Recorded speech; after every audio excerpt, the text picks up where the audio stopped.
তো তোমরা চাইলে কিন্তু এই হোয়াটসঅ্যাপটা কিন্তু তোমরা ফিঙ্গারপ্রিন্ট লক দিতে পারো, ঠিক আছে? ফিঙ্গারপ্রিন্ট লক তুমি কিন্তু ইজিলি হোয়াটসঅ্যাপে দিতে পারো। দেখতে পাচ্ছ এখন আমার এই যে হোয়াটসঅ্যাপটা, এই হোয়াটসঅ্যাপে আমি ক্লিক করলাম, দেখতে পাচ্ছ এখানে কিন্তু কোনো লক দেওয়া নেই, ঠিক আছে? এই হোয়াটসঅ্যাপে ক্লিক করলাম, ক্লিক করার পর দেখতে পাচ্ছ এখানে কিন্তু কিচ্ছু মানে কোনো লক নেই, ঠিক আছে? তো এখানে লক কীভাবে দিবা হোয়াটসঅ্যাপে? সবার প্রথমে তোমার এই থ্রি ডট এখানে ক্লিক করতে হবে, উপরে দেখতে পাচ্ছ, ঠিক আছে? থ্রি ডটে ক্লিক করতে হবে।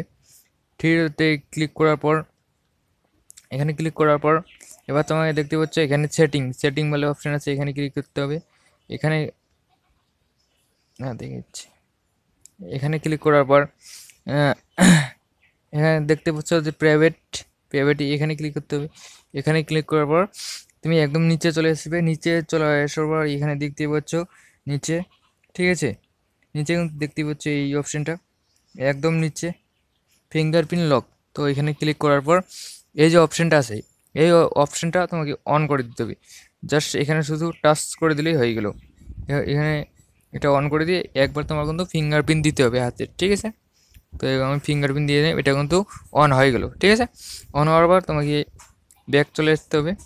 ব্যাক চলে আসার পর এবার কিন্তু আমি এই হোয়াটসঅ্যাপে ক্লিক করব, ঠিক আছে? আমি কিন্তু এই হোয়াটসঅ্যাপে এখন ক্লিক করব, এই হোয়াটসঅ্যাপে কিন্তু আমি লক করে দিলাম, ঠিক আছে? তো এই হোয়াটসঅ্যাপে আমি ক্লিক করলাম, দেখতে পাচ্ছ ফিঙ্গারপ্রিন্ট লক কিন্তু চলে এসেছে।